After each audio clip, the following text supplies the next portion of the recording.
Bom dia, nação. Aliás, não é um bom dia, né? Ontem, mais uma vez, o Bahia não venceu seu jogo em casa. Empatou em 2-2 com o Cruzeiro, com a atmosfera perfeita, né? Um ambiente maravilhoso, casa cheia, enfim.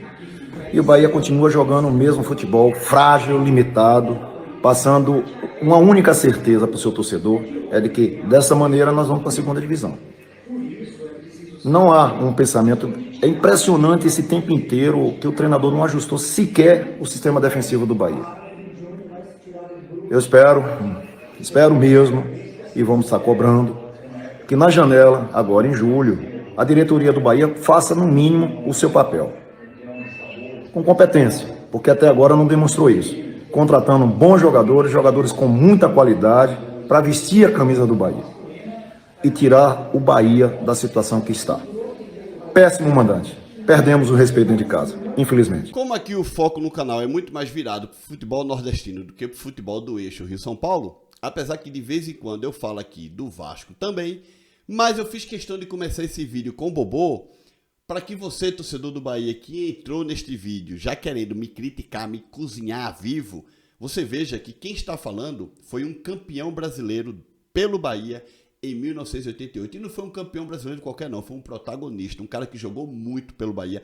Eu vi Bobô jogar, claro que não vi na Fonte Nova, sou pernambucano, mas eu acompanhei muitos jogos do Bahia naquela época pela televisão e vi o título do Bahia narrado pelo Galvão Bueno, por exemplo, né? Bahia, que naquela altura seria bicampeão brasileiro. Claro, naquela época não tinha ainda homologado os títulos mais atrás, principalmente o de 59 do Bahia, então o Bahia teria sido campeão brasileiro, hoje bicampeão brasileiro, tá?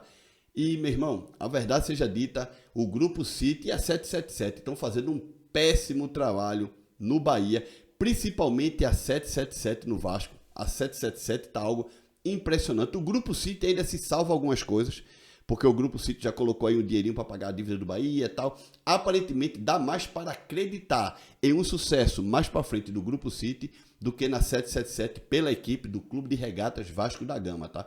Mas, galera, que foi muito mal de contratação. O Vasco e o Bahia estão no top 3 dos times que mais gastaram no começo do ano para começar essa temporada, pô. Vamos falar sobre isso neste vídeo.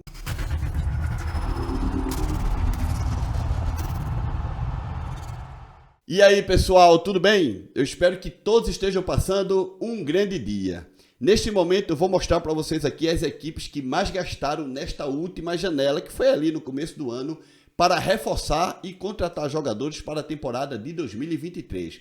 O Flamengo, o Vasco e o Bahia estão no top 3, mas vamos olhar aqui 17 clubes, tá, galera? Então vamos começar aqui pelo Flamengo, né? O Flamengo é algo impressionante. Gastou 131 milhões de reais para contratar apenas 2 jogadores, tá?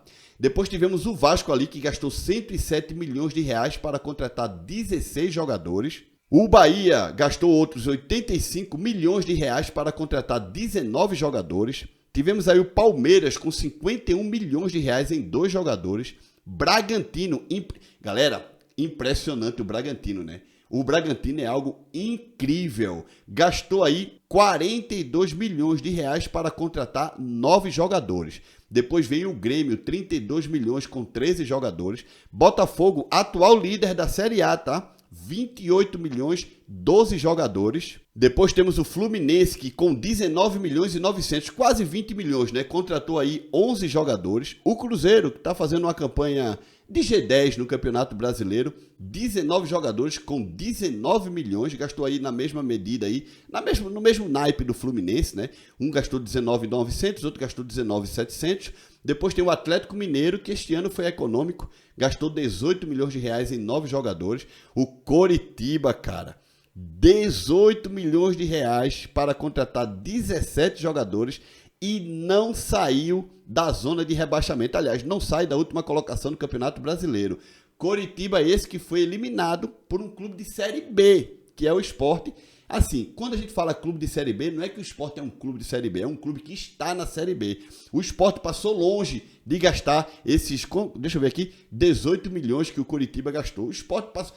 Cara, se o Sport tivesse gasto 18 milhões Continuando, o Santos gastou 16 milhões em 12 jogadores, o Cuiabá 15 milhões em 17 jogadores, o Fortaleza 10 milhões 860 mil em 14 jogadores, o São Paulo 10 milhões em 11 jogadores, o Corinthians 8 milhões em 4 jogadores e para fechar esse top 17, Internacional 7 milhões em 10 jogadores. Deu para ver aí os clubes que gastaram bem e os que gastaram mal, né? A gente vê que um Fortaleza, pô, com 10 milhões 860 mil, gastou muito bem, fez boas contas. 10 milhões, galera. Olha a diferença do Fortaleza pro Bahia, cara.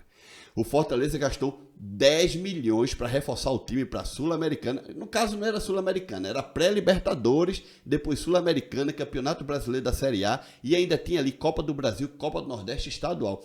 Para todos esses torneios, que são 6 no total, o Fortaleza, até o momento da gravação deste vídeo, gastou 10 milhões 860 mil. E aí a gente vê o Bahia, 85 milhões e 400 mil. 85 milhões, cara. Lembrando que desses 19 jogadores que o Bahia trouxe, nem todos estão aí nesse bolo dos 85 milhões. Alguns jogadores vieram a custo zero, como por exemplo, o Kaique, que veio emprestado do Manchester City, não é? O Everaldo, se não me engano, o contrato de Everaldo lá no Japão tinha acabado e ele veio a custo zero para o Bahia, entre outros que também não chegaram comprados, chegaram emprestados, né? Teve um zagueiro do Bahia que o Bahia gastou 500 mil reais por empréstimo, alguma coisa desse tipo, enfim. Esses 85 não estão distribuídos para os 19 jogadores, tá? Foi para meia dúzia aí, 10 jogadores aí que chegaram e levou esse dinheirão todo aí, contratou muito mal a equipe do Bahia. O Vasco então nem se fala, né? Contratou menos jogadores que o Bahia e gastou muito mais. O Vasco gastou 107,700 milhões de reais, cara, para o time estar na penúltima colocação do Campeonato Brasileiro da Série A. O Vasco não ganha de ninguém, pô. Só para ter uma ideia, o Vasco perdeu do Fortaleza no Castelão, o Vasco perdeu do Bahia em São Januário, o Vasco não ganha de ninguém, tomou um chocolate, foi humilhado pelo Flamengo numa rodada que foi em uma segunda-feira. Cara, é impressionante o Vasco é impressionante, cara. Que trabalho desastroso da 777 neste início, nesses primeiros 6 meses de Clube de Regatas Vasco da Gama. Mas pelo menos eu vejo a galera do Vasco reagindo, nem que seja no Bocão. A torcida lá em Miami, no prédio da 777, fazendo ali um tipo de protesto nos Estados Unidos. Ok, aquilo, enfim, ali devia ser um fim de semana, não lembro. Estava fechado o prédio da 777, mas os caras foram lá perturbar, entendeu? Tinha lá, talvez tinha uns 10 a 12 vascaínos ali perturbando com bandeira do Vasco, camisa e tal. E a gente não vê a torcida do Bahia fazer isso.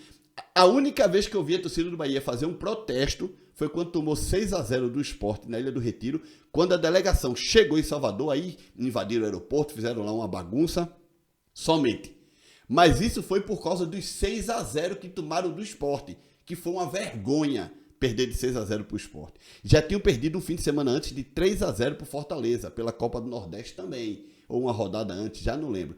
Então sim, aí a torcida meio que endoidou o cabeção. Mas desde os 6-0 para cá, nunca mais. A gente vê aí umas críticas suavezinhas, né, dos influenciadores aí no Twitter, no Instagram, tal, nos canais do YouTube, só. Mas sempre tem uma passada de pano, sempre. Um trabalho muito ruim em termos de contratação do Grupo City e da 777 no Bahia e no Vasco. Mas essa é a minha opinião, é somente a minha opinião. Não esquece de deixar like nesse vídeo, se inscreve no canal, nos vemos no próximo vídeo. Tchau, rapaziada.